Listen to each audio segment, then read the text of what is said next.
Shalom, selamat malam. Terima kasih atas waktu dan kesempatan yang telah diberikan kepada saya. Perkenalkan, nama saya Dina Angelina Mayampo, NIM 1814-2010-36, kelas A2 Fakultas Keperawatan. Di sini saya akan menjelaskan materi tentang deteksi dini gangguan jiwa. Apa itu gangguan jiwa? Gangguan kesehatan jiwa adalah sindrom atau sekelompok gejala yang mempengaruhi pikiran, perasaan, dan perilaku seseorang sehingga menyebabkan disfungsi dalam menjalankan aktivitas sehari-hari. Yang berikut, kenapa penting untuk deteksi dini gangguan jiwa?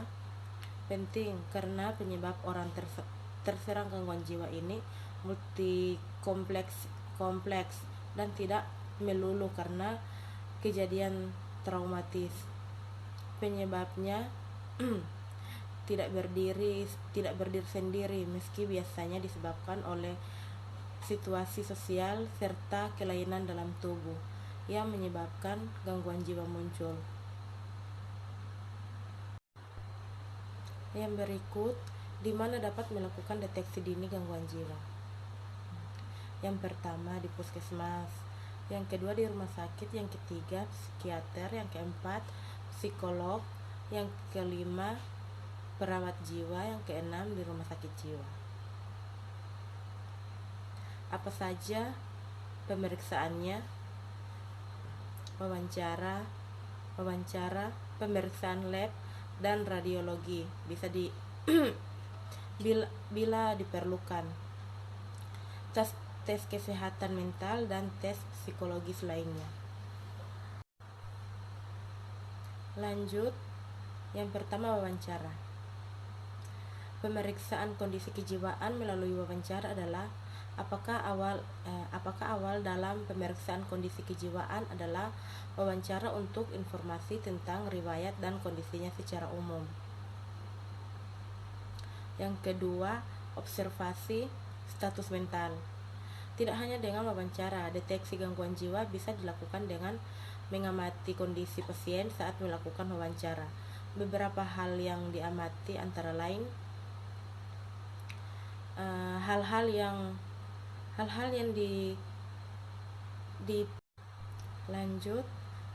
yang diperiksa dari proses pemikiran pasien, yaitu hubungan antara pembicaraan, apakah pasien sering mengganti topik pembicaraan atau apakah pasien berbicara dengan kata-kata yang tidak lazim dan tidak bisa dimengerti, persepsi dan daya tangkap pasien terhadap kenyataan, atau apakah pasien memiliki halusinasi atau waham atau delusi juga diperiksa.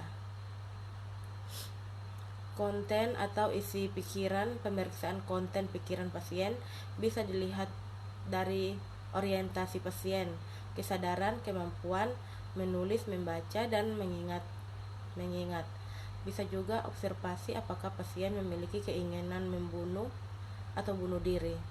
Fobia, obsesi,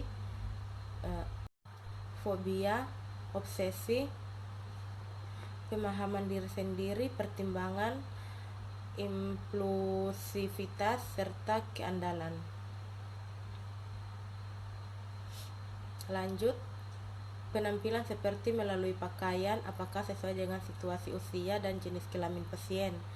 Bisa juga melalui gerakan tubuh, apakah ia terlihat cemas atau mungkin tidak fokus. Sikap pasien kepada psikiater. Observasi bisa dilihat dari ekspresi serta respon dalam menjawab pertanyaan. Mood dan afeksi. Pola bicara bisa meliputi volume suara dan intonasi selama wawancara, kualitas dan kuantitas pembicaraan, serta bagaimana pasien merespon pertanyaan wawancara. Apakah pasien hanya menjawab sekedarnya atau berbicara panjang lebar. Yang ketiga, pemeriksaan penunjang dan psikotes.